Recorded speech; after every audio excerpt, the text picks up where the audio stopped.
Qui n'a pas envie d'être heureux ? Il s'agit certainement là d'une des aspirations communes à toute l'humanité, être heureux. Même si on ne mettra pas toujours la même chose derrière cette aspiration, en fonction de notre culture, en fonction de notre éducation ou même en fonction de notre personnalité, il s'agit très certainement d'une aspiration commune à tous. Et cela dit, même si on ne mettra pas tous exactement la même chose derrière cette aspiration au bonheur, il me semble qu'on peut trouver des traits communs dans cette recherche du bonheur, même si elle prend des formes diverses chez les uns et les autres. En particulier, ne cherchons-nous pas bien souvent à être heureux dans d'autres situations que les nôtres ?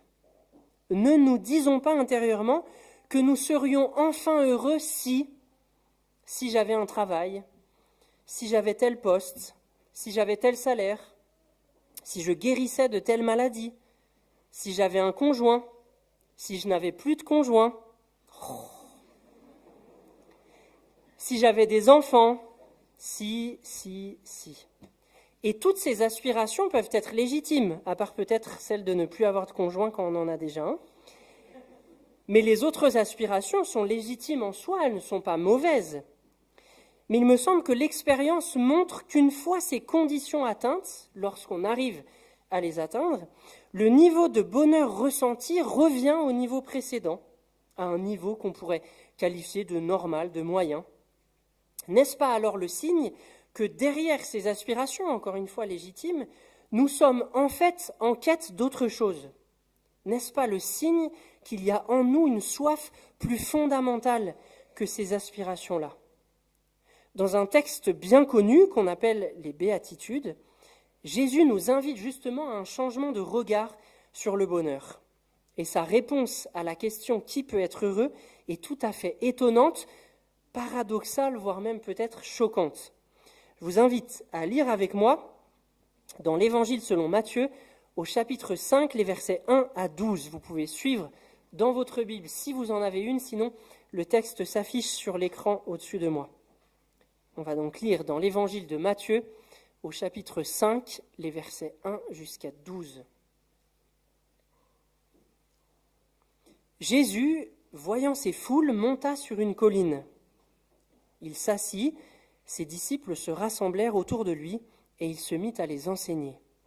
Il leur dit : « Heureux ceux qui se reconnaissent spirituellement pauvres, car le royaume des cieux leur appartient. Heureux ceux qui pleurent, car Dieu les consolera.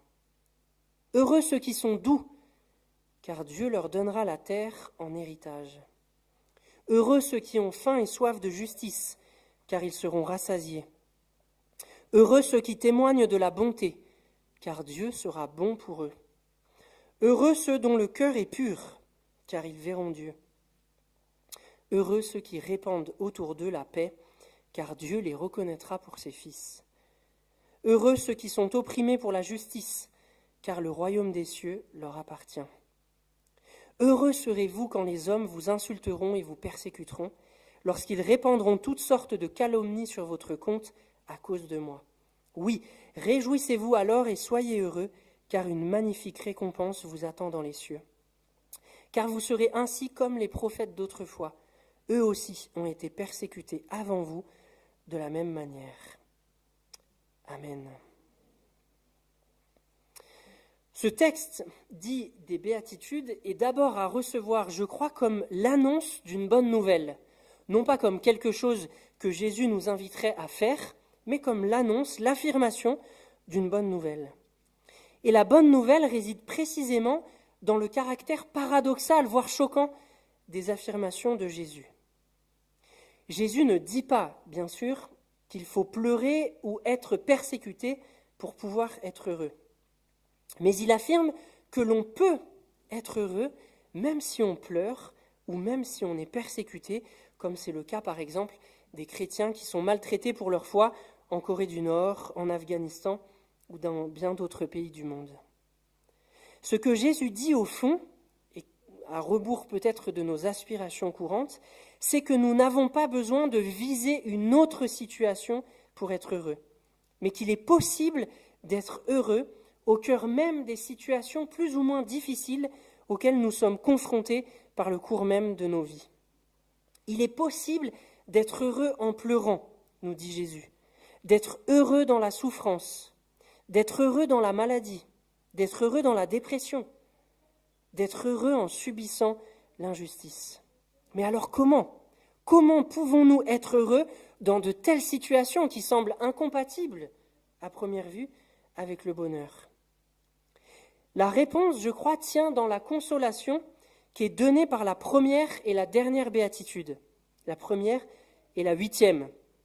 Cette consolation qui est reprise et qui justement forme une inclusion qui encadre ce texte des béatitudes.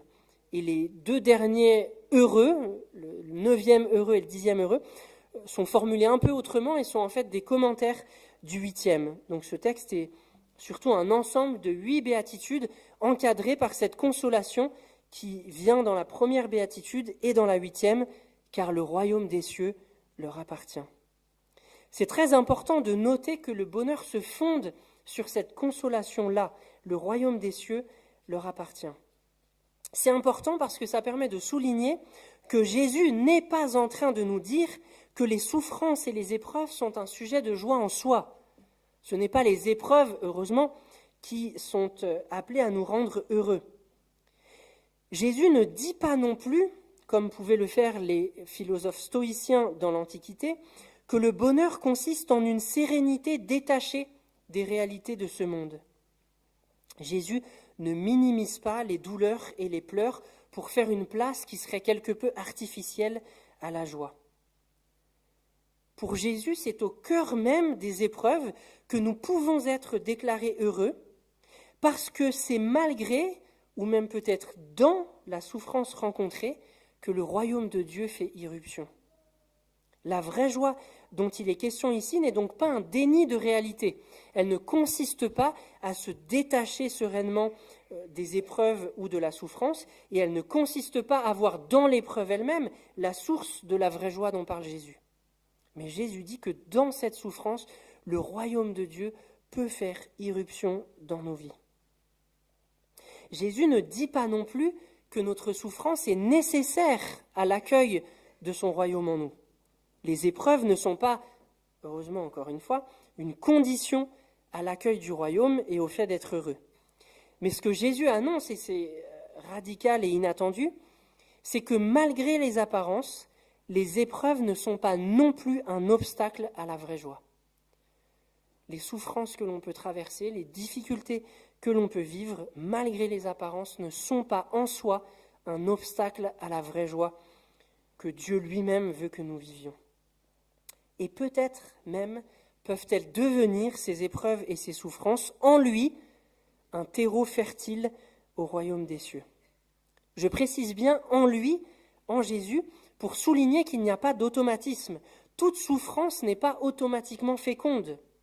Mais pour ceux qui marchent à la suite de Jésus, lui qui a traversé lui-même des souffrances affreuses et une mort abominable, lui qui est ressuscité le 3e jour, en lui, pour ceux qui se sont engagés à marcher à sa suite, la souffrance peut devenir féconde. La souffrance peut devenir le lieu de germination du royaume. La vraie joie est accessible, nous dit Jésus, dès maintenant. Ce n'est pas que la promesse d'une consolation future. Lorsque Jésus déclare les uns et les autres heureux, c'est pour aujourd'hui. La vraie joie est accessible dès maintenant pour ceux qui savent discerner la présence discrète mais puissante du royaume. Une présence que Jésus comparera au chapitre 13 du même évangile de Matthieu à un levain, à du levain qui fait lever toute la pâte. Les béatitudes sont donc d'abord l'annonce d'une bonne nouvelle à recevoir comme telle. La vraie joie est accessible, même dans des situations a priori incompatibles avec le bonheur. Mais dans le même temps, en même temps qu'elles sont affirmations, annonces d'une bonne nouvelle, les béatitudes nous interrogent et nous déplacent quant à notre attitude et à notre caractère. Elles fonctionnent, en même temps qu'elles sont l'annonce d'une bonne nouvelle, comme une sorte de miroir à la lumière duquel nous pouvons nous regarder et à la lumière duquel nous pouvons peut-être interroger notre rapport au bonheur. Et j'aimerais maintenant reprendre quasi toutes les béatitudes, sauf celle dont j'ai déjà parlé là, avec le rapport avec la souffrance. Heureux ceux qui pleurent et heureux ceux qui sont persécutés à cause de la justice. J'aimerais reprendre les autres béatitudes une par une pour voir justement en quoi elles constituent un miroir à la lumière duquel transformer notre caractère et notre attitude. Jésus commence donc ce fameux texte avec cette béatitude « Heureux les pauvres en esprit, car le royaume des cieux est à eux ». D'autres traductions disent « Heureux ceux qui se reconnaissent spirituellement pauvres ». Jésus parle ici de ceux qui reconnaissent en eux une pauvreté, non pas nécessairement matérielle, mais une pauvreté de quelque ordre que ce soit, un manque, tous ceux qui reconnaissent en eux un manque qui crée de la place pour l'accueil du royaume. On n'est pas très loin donc de la notion d'humilité, et d'autres traductions encore disent d'ailleurs, pour cette première béatitude, « Heureux les humbles de cœur ». Heureux, au fond, tous ceux qui ont des fragilités, des limites, et qui en ont conscience. Heureux sont-ils, dit Jésus, parce qu'ils ne se pensent pas complets. Ils ne se considèrent pas comme autonomes et indépendants de Dieu. Ils sont prêts, dans la conscience de leur manque, à accueillir le royaume qui se donne dans la personne de Jésus, et ils deviennent ainsi, dans leur manque même et dans leur accueil du royaume, les héritiers du plus grand bien qui puisse s'imaginer, le royaume de Dieu lui-même. Oui, heureux ceux qui ont des fragilités, qui ont un manque et qui en ont conscience, parce qu'ils sont plus aptes à accueillir ce royaume que Dieu veut donner. Et Jésus continue, « Heureux les doux, car ils hériteront la terre. » La douceur dont il est question ici s'oppose aux éclats de colère et à la violence. Elle est proche de la notion de maîtrise de soi, de la pondération, de la modération, et elle vise un certain type de relation avec les autres. Jésus est, pour cette béatitude, mais c'est vrai aussi pour les autres, le parfait exemple du type de caractère qui est désigné, lui qui est doux et humble de cœur, toujours selon Matthieu au chapitre 11. La douceur dont il est question, pour le dire encore autrement, est une forme de l'amour du prochain, dont Jésus nous parle ailleurs, et dont il dit que ce commandement d'amour du prochain est le deuxième plus important. Cette douceur ne se confond pas avec la lâcheté. Elle exige, au contraire, un certain courage, le courage de ceux qui font face au mal, tout en continuant à persévérer dans le bien. Le courage de ceux qui font face au mal, mais qui refusent d'user de violence pour faire entendre leurs droits. Ceux qui adoptent cette attitude de douceur, nous dit Jésus, hériteront la terre. Actuellement, ce sont plutôt les violents qui héritent la terre. Les Poutines, par exemple, qui conquièrent des terres par la force armée. Mais ultimement, nous dit Jésus, ce sont les doux qui hériteront la terre. Il est intéressant et fondamental même, je pense, de noter qu'il est question ici de la terre et non pas du ciel. Ça permet de préciser ce qu'est le royaume des cieux pour Jésus. Ce n'est pas une fuite au ciel. L'espérance chrétienne, contrairement à ce que l'on croit souvent, n'est pas celle d'une fuite au ciel. L'espérance, c'est plutôt que le ciel descende sur la terre en vue du renouvellement de toutes choses, et c'est ce que Jésus réaffirme ici. Heureux les doux, car ils hériteront la terre. Heureux ceux qui ont faim et soif de justice, car ils seront rassasiés. Cette béatitude vient de nouveau questionner notre manque. Sommes-nous rassasiés ou aspirons-nous à autre chose ? Sommes-nous déjà rassasiés de justice, satisfaits de notre confort et du fonctionnement du monde, ou désirons-nous autre chose ? C'est bien de désir dont Jésus nous parle ici. Notre être intérieur est-il creusé par un désir de justice, par un désir de Dieu ? Dieu souhaite qu'il y ait en nous un espace creusé par ce désir, parce qu'il souhaite le combler. Ceux qui ont cet espace intérieur creusé par ce désir, ceux qui ne sont pas rassasiés, mais qui ont faim et soif de la justice de Dieu, ceux-là seront rassasiés. Oui, lorsque Jésus reviendra pour renouveler toutes choses, la nouvelle terre sera marquée par la justice. Le mal ne sera tout simplement plus. C'est l'horizon vers lequel nous marchons, horizon qui nourrit déjà aujourd'hui une joie intérieure, horizon qui nous met en mouvement dès aujourd'hui pour agir et vivre au nom de cette justice à venir.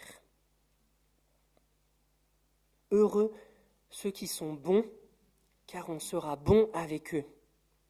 La deuxième partie de cette béatitude, la consolation promise, car on sera bon avec eux, sous-entend que c'est Dieu qui sera bon envers ceux qui sont bons. C'est une manière de formuler typique de l'époque qu'on appelle les passifs divins, des phrases qui sont formulées au passif pour sous-entendre que c'est Dieu qui sera l'auteur de ce qui est annoncé. Ici, Dieu qui sera bon envers ceux qui sont bons. Si on prend que cette béatitude et qu'on l'isole du reste de l'enseignement de Jésus, voire qu'on l'isole du reste de l'enseignement biblique, on pourrait avoir l'impression que la bonté de Dieu se mérite. Elle sera donnée à ceux qui l'ont méritée en étant bons envers les autres. Mais d'autres textes de l'Évangile sont très clairs sur le fait que c'est la bonté de Dieu qui est première. Et si elle est première, c'est qu'elle nous est offerte. Elle ne se mérite pas. La bonté de Dieu est un don. Cependant, ce que Jésus dit ici, c'est que notre propre bonté est le signe que nous avons reçu celle de Dieu, que nous imitons la bonté du Père et que nous sommes bien ses enfants. Ça fait écho, pour ceux qui connaissent ces textes, à ce que Jésus peut dire du pardon dans la prière du Notre Père ou dans la parabole du serviteur impitoyable en Matthieu 18 par exemple. Et c'est aussi ce qu'annonce la béatitude que nous avons lue sur les artisans de paix. Jésus dit que les artisans de paix seront appelés fils et filles de Dieu parce qu'ils montrent par leur manière d'être au monde, en étant pleins de bonté à l'égard des autres ou en étant des artisans de paix dans le monde, ils montrent qu'ils ont été adoptés par Dieu le Père et qu'ils sont ainsi devenus les enfants bien-aimés de Dieu. Ils montrent par leur manière d'être au monde qu'ils ont reçu le royaume et que nourris du royaume, ils sont capables de trouver la force d'être des artisans de paix, capables de nourrir leur bonté à l'égard des autres de cette bonté qu'ils ont reçue de Dieu. Ils ont ainsi été adoptés comme les enfants bien-aimés de Dieu par Jésus-Christ, lui qui est le Fils bien-aimé par excellence. Et enfin, heureux ceux qui ont le cœur pur, car ils verront Dieu. Voir Dieu. Voir Dieu. Quelle promesse incroyable. Comment est-il possible de voir Dieu ? La promesse est faite à tous ceux qui ont le cœur pur. Qu'est-ce que cela signifie ? Il est important de noter ici que dans la Bible, le cœur n'est pas seulement le siège des émotions, comme c'est le cas dans notre culture aujourd'hui, et je crois que c'est vrai partout en Occident. Lorsqu'on parle du cœur, c'est comme siège des émotions. Mais dans la Bible, le cœur, que ce soit dans l'Ancien Testament ou dans le Nouveau, même si dans le Nouveau Testament ça commençait déjà à glisser vers la notion de cœur comme siège des émotions, dans la Bible, en général, le cœur désigne tout l'être intérieur. Et il est donc autant le siège des émotions que le siège de la pensée, de l'intelligence et même de la volonté. Avoir un cœur pur signifie donc avoir un cœur sans partage, un cœur unifié, un cœur tout entier tourné vers Dieu. Ça a des implications morales, bien sûr, et la notion de pureté nous évoque peut-être une sorte de pureté morale, et ça a effectivement des implications morales, mais c'est bien plus large et bien plus vaste que la simple moralité. Bien souvent, si nous sommes honnêtes avec nous-mêmes, nous constatons que nous avons des désirs et des motivations partagées. Nous sommes tiraillés entre différentes choses. Cette béatitude nous invite à abandonner certains désirs, à abandonner certaines motivations pour être tout entier tourné vers Dieu. Comme nous y invite déjà le plus grand commandement, aimer Dieu de tout notre cœur, justement, de toute notre âme et de toute notre pensée. Ceux qui marchent vers ce cœur unifié, ceux qui marchent vers ce désir et cette motivation tout entier et tout entière tournée vers Dieu, verront Dieu. Dieu se donnera à voir face à face lorsqu'il reviendra à tous ceux qui sont entrés en Christ dans ce chemin d'unification de leur cœur. Les béatitudes sont donc l'annonce d'une bonne nouvelle.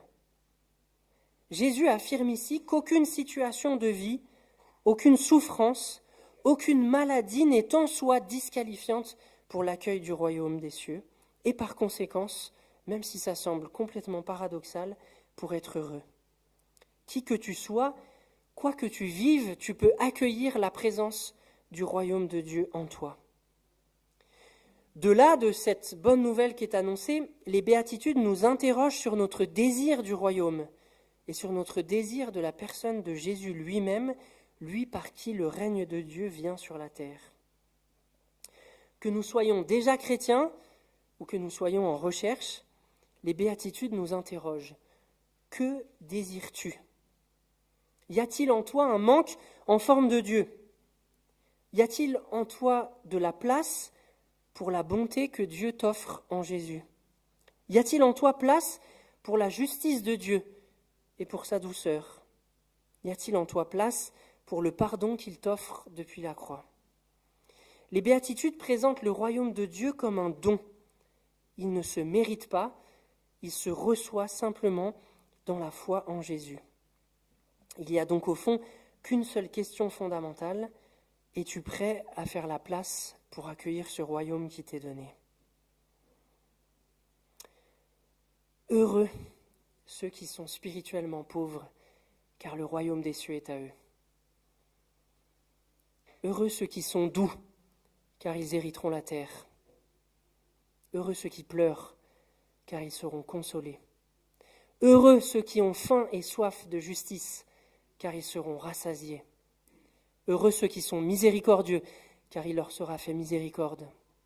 Heureux ceux qui ont le cœur pur, car ils verront Dieu. Heureux les artisans de paix, car ils seront appelés fils et filles de Dieu. Heureux ceux qui sont persécutés à cause de la justice, car le royaume des cieux est à eux. Amen. Je vous invite à quelques instants de silence pour recevoir ces paroles, et je terminerai par la prière. Seigneur, merci pour ce texte, pour cette bonne nouvelle de la vraie joie que tu nous donnes dès aujourd'hui dans des situations qui semblent a priori incompatibles avec le bonheur. Merci parce que tout ce que nous pouvons traverser, de plus ou moins difficile au cours de nos vies, la maladie, la souffrance, l'injustice, la dépression, le deuil, tout ceci, tu affirmes que en tout ceci, rien n'est incompatible avec le royaume que tu veux nous donner. Et qu'au cœur même de ces situations, ton royaume peut faire irruption en nous et la vraie joie nous être donnée au-delà des circonstances. Seigneur, donne-nous de vivre de cette bonne nouvelle. Nourris notre joie intérieure, notre paix, de ce royaume que tu nous donnes gratuitement. Et donne-nous, Seigneur, en étant nourris de ce royaume, d'être transformés. Transforme notre caractère, transforme notre attitude pour que nous soyons toujours davantage à ton image, que nous soyons bons envers les autres comme toi tu es bon envers nous, que nous soyons pleins de miséricorde, que nous soyons des artisans de paix partout où tu nous places dans ce monde, Seigneur, là où nous étudions, là où nous travaillons, là où nous agissons, là où nous faisons du sport ou que sais-je encore, que nous soyons des artisans de paix, Seigneur, dans ce monde. Donne-nous ainsi d'être tes fils et tes filles dans l'attente du royaume et de la nouvelle terre que tu veux nous donner en héritage. En ton nom, Jésus. Amen.